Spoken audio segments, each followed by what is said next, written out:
Well, I think we're all gathered. We have Tom Moore.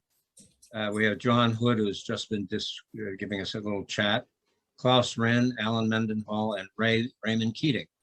John Hood has to give a talk later, almost pretty soon at Duke University. So I've asked John to talk about his historical fiction, which he refers to as fantasy. And then I'd like Alan Mendenhall, Tom Moore, to step in after John talks, because Tom is writing historical fiction too. And the rest of us write about reality.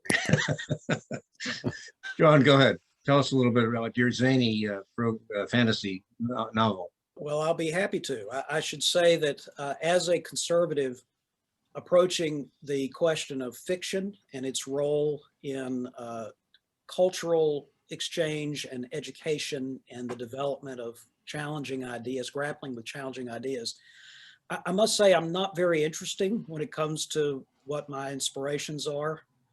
It really is sort of the Inklings plus some Southern writers that I've long appreciated, like Walker Percy, and perhaps a less familiar name to some would be Manly Wade Wellman, who was a pioneer in the fantasy genre in the 1920s, 30s, and 40s. Grew up actually in Africa as child of missionaries, went to Wichita State, but somehow ended up in Chapel Hill, which is where I went to school. And in fact, he passed away while I was in school. He famously wrote about folklore. He had compelling short stories and then novels that were developed out of Appalachian lore, particularly both Scotch-Irish roots and English roots, and actually Cherokee and Creek roots. And while my book doesn't do exactly what he was doing, Wellman was writing about, his stories were set, essentially his main character is a veteran of the Korean War, so it's set in the 50s and early 60s. My book, which is called Mountain Folk, begins in the early 1750s with one of so many families who went down the Great Wagon Road from Pennsylvania through Maryland and Virginia into the Carolinas and Georgia. This was the way most of the South, at that time, the southern colonies of the Carolinas and Georgia were settled. They weren't settled from people landing on the ports, they were settled north to south. And one of those families was the Boone family. And so my story begins with young Daniel Boone hunting for his supper and his family supper in a low set of mountains in North Carolina, and encountering not just a bear, but also a fairy and a wampus cat, which is a sort of a folklore animal. It doesn't exist in real life, a sort of a magical monster cat. John, can I tell you a fairy story that'll take about 10 seconds? Go for it. Is it socialism? Because I already know that one.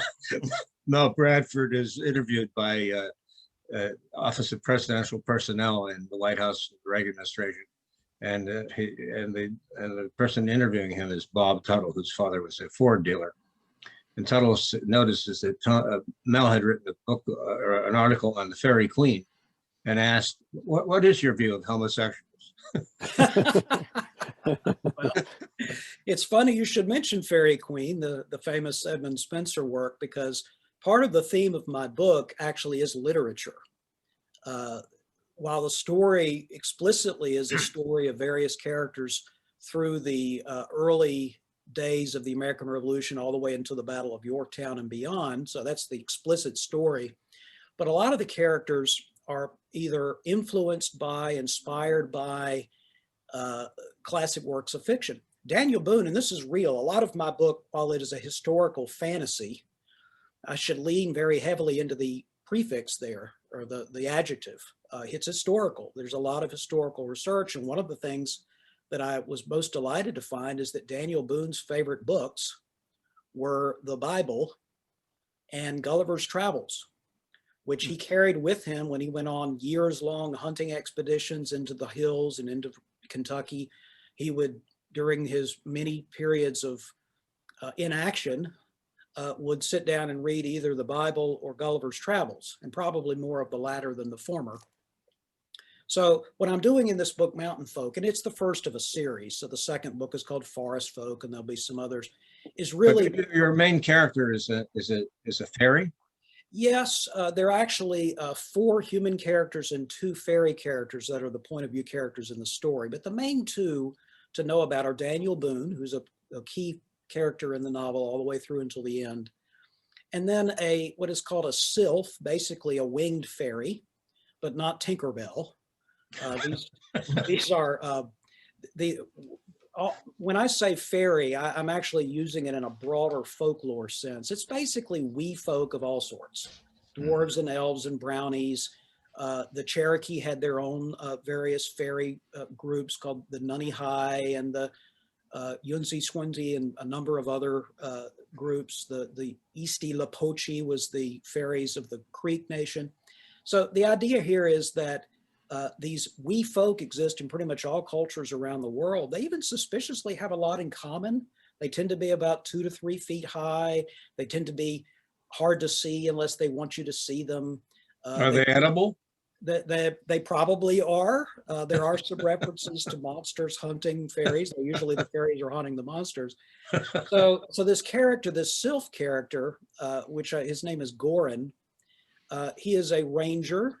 The rangers are sort of like scouts, and they travel around. That's how Gordon gets to meet George Washington and Thomas Jefferson and various other historical characters that are important parts of the novel.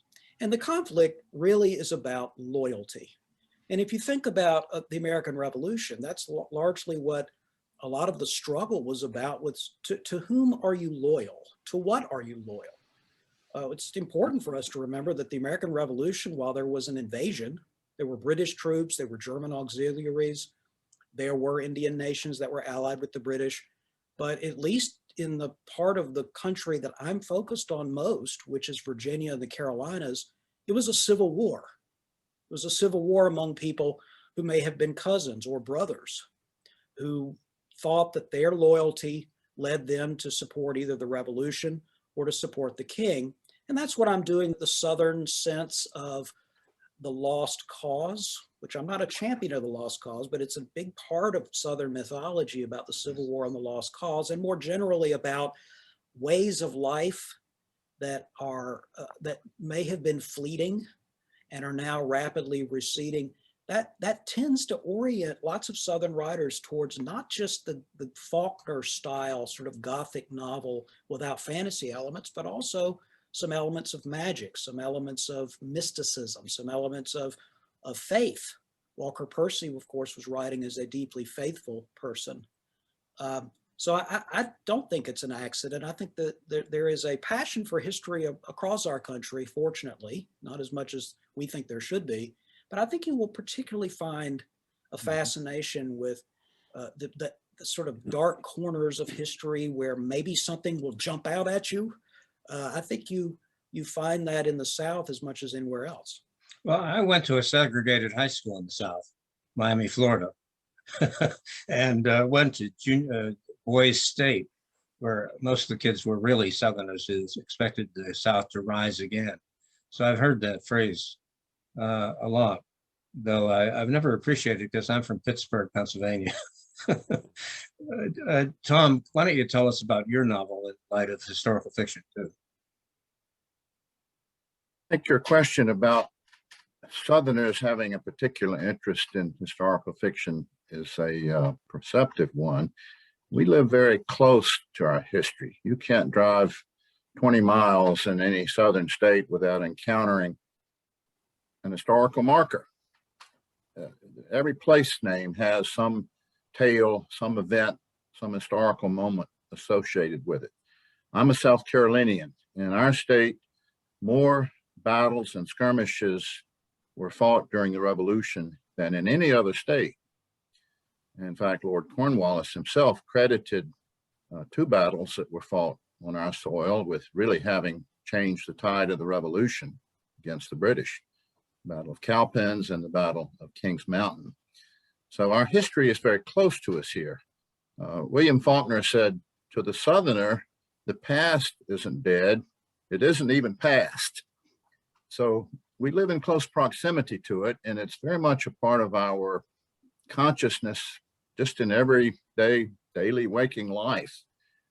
Furthermore, we Southerners are the only Americans, at least until recently, who were defeated, occupied, and despoiled in a war. And so we know a little more about what it means to be defeated and occupied. America hasn't really won a war since, I guess, the World War II, but America wasn't occupied, say, by the North Koreans or... Not yet. Not yet, that's right. So our history is very close to us, and we're close to it. It's very much a part of our makeup. I'm interested in historical fiction, not so much though for the purpose of teaching history. My interest is in taking a dramatic historical event and engrafting my fictional scenario onto that event to draw the drama into the fiction from the underlying historical story. At least two of my books have done that. This is really my flagship book. I hope you can see that. This is called A Fatal Mercy, The Man Who Lost the Civil War. And that subtitle almost immediately captures attention. How could one man lose the war? This story is set at the Battle of Gettysburg. Dick, my protagonist is not exactly the epic hero that you touted in your various promotional emails. I appreciate your doing. He is a reluctant hero. He is the son of a South Carolina planter, a prominent Irish American family. He does not want to go to war. He thinks it's a mistake, not so much from principle, but from prudence, because he has studied in the North and he knows their superiority in industrial capacity, numbers, etc. And but he goes nevertheless out of loyalty to his family, his brothers, his community. And he finds himself at the Battle of Gettysburg at the most critical place and moment. As you know, Gettysburg was a battle fought over 3 days. And most people focus on the climax, which was the dramatic, doomed, gallant charge by Pickett's division and Pettigrew's division. And it was a dramatic moment, tragic moment. 40% of those men who charged across the valley into the Union guns were killed or wounded. But the battle was really lost the day before, on the second day. And I have engrafted my character and my scenario onto that moment and have suggested, what if my character, Drayton Fitzhenry, had shot down this Union officer from ambush where he was lying unobserved? The whole course of the battle might have been changed. And Drayton finds out the significance of that moment after the war. He didn't realize it at the time, but after the war, he realizes that the act of mercy that he committed, in effect, allowed the South to lose the battle and therefore lose the war. And so he struggles with the burden of that knowledge for 50 years. So the story is really about his inner journey, his journey to find peace and reconciliation. Ray, you've been writing about the Shenandoah Mountains, or the Shenandoah Valley. You may be familiar with the famous Hillsborough Massacre in 1912. A gun battle erupted inside the courtroom in Carroll County, Virginia. Hillsborough is the county seat where the courthouse is located. And it became the biggest news story of the moment until the Titanic went down a month later. The greatest manhunt in American history. And I had built a story around that. And it's a sort of cautionary tale about the true nature of justice, injustice, the abuse of judicial power, and the importance of keeping your temper if you're going to go armed into a courtroom, which was astonishingly permissible at the time. I'd like to come back to you, if we may, Tom, because Tom got a master's in literature in Ireland and has written a historical, not a historical novel, but a history of Ireland, as I recall. And it's very interesting. I'd like to come back to that, but I want to call our attention to Klaus Renn, who wrote a book in 2011, I believe, titled The New Jacobinism, America as a Revolutionary State. And that's the one book that I actually identified with Klaus. So I knew of him years previous when he was chairman of the Department of Politics at Catholic University. It struck me, and I haven't read The New Jacobinism, Klaus, but I gather you were attacking the neocons in this one. Yeah, that was a misfortune. I was one of the first to start criticizing them, and that's not the sort of thing you should do if you care about career advancement. I've been very careful to put my foot wrong for a very long time, and but sometimes you don't have any choice about these things. A somewhat longer version of that book is America the Virtuous, that came out in 2003. But I suppose we're supposed to be talking primarily about novels. Before I say something about that, I just wanted to mention to John Hood that my wife and I have 3 daughters, and one of them, the youngest, met her husband at Duke, and between them they have 4 degrees from Duke. So I'm intimately familiar with your environment, intellectual and otherwise, down there. By the way, Klaus, your book has accolades from President Nixon, Russell Kirk, Clyde Wilson, Patrick Buchanan, Herb London, and Peter Stanlis. How'd you get on? Now you're back to my prosaic writing again. Yes, that's correct.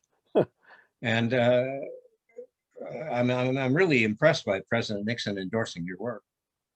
Well, we became friends. He took an interest in my writing, and we met quite a few times. I could take an hour or two to tell you some of the stories, but I don't think that that's what we're here to do. Well, let me just say that I'd like to hear about Klaus's novel, though we've had a disagreement of sorts, private one, haven't we, Klaus? Because I've sort of billed all this as a bunch of conservatives writing novels on behalf of the national interest. And you have written a novel that is, I must say, probably the history of the West, the philosophy of the history of the West in one book, some 500 pages. Well, you're referring to a disagreement, and I'm not sure how serious a disagreement it is. What I'm somewhat uneasy with is thinking of authors of novels as being conservative novelists. Now, it may be that each of us here have conservative leanings, but I don't think that somebody who writes a novel is really an advocate. I mean, if you start becoming an advocate, if you step up on your soapbox, then you're likely to create cardboard characters. You're going to write something like an Ayn Rand novel. You're putting ideas into the mouths of your protagonists, and you become preachy. I think that undermines a novel. As for my own, I've been puzzling over why I wrote it. And I wrote it over many years, and it's too big. That's a comment about, among other things, about the state of literary publishing. If you're trying to find a publisher for a novel, these days you have to have an agent. And finding an agent, I'm telling you what you all already know, finding an agent is very difficult. And what you positively must not do is what I did, that is putting my foot wrong again, is write a very, very lengthy novel as your first novel. I mean, that's several strikes against you. I mean, I went for Dostoevsky length without without intending it, 670 pages or something like this. And that meant that I would have great difficulty. But in any case, I think that when you write a novel, you don't really know what's going to happen. You have some sort of scheme in mind, you have some intuition about where you're headed, but I think if you're a serious writer, you don't know quite what's going to happen because these characters take on a personality of their own, and unanticipated things happen. Right. Alan Mendenhall is here too. Alan and I met vicariously, I guess, because he wrote a book about a friend of mine, Bill Corrington, who was a novelist and a scriptwriter recruited by Roger Coram, I've forgotten his name now, to do Potboilers, and did very well at that. And then he went into TV serials for Procter and Gamble. But he was he had when he was studying law at Tulane, walking through the stacks, he came across a book by Eric Vogelin, and went home and said, by God, he's done it. And so it was this connection between Vogelin and I that Corrington and I became friends. And as a result, I began to realize how much money you could make in film and novels if you do it right. And Alan, of course, is on top of all that. Maybe you can tell us about your novel too, Alan. Sure, I'd be happy to. I apologize. Everyone else has such a professional background, and I'm sitting here next to a baggage claim. And I picked the farthest corner of the baggage claim to sit so that the TSA agents wouldn't come and make me put a mask on. So far I'm okay. But my novel is not coming out until 2022. It's coming out with Livingston Press, which is an imprint of the University of West Alabama Press. Of course, I live in Alabama. I am associate dean of a business school at Troy University. I have a PhD in English. So, you know, if you had told me 10 years ago that I would end up being an administrator in a business school, I never would have believed it. But life takes some funny turns. My book is narrated by a character named Cephas, and that's sort of a mix of Hank Williams Jr., Bocephus, and Kephas, the Greek for the Apostle Peter's name for a stone. But he is an English professor looking back on childhood events that occurred in the 1970s in the fictional town of Andalusia in the fictional Magnolia County. The thought hit me when I saw this statue. There's a novel here, and about a woman going to a ball and so forth and so on. That's how the inspiration came. I would never have done this. I would never even thought of writing a novel had it not been for that one little encounter with a ceramic statue. And now the other thing is, I wrote it for streaming media because I believe that the release of films outside of theaters, but in Netflix and the like. Well, actually, if we could get a Hollywood producer to read it, produce the film, that's all we need, one guy. Well, good luck.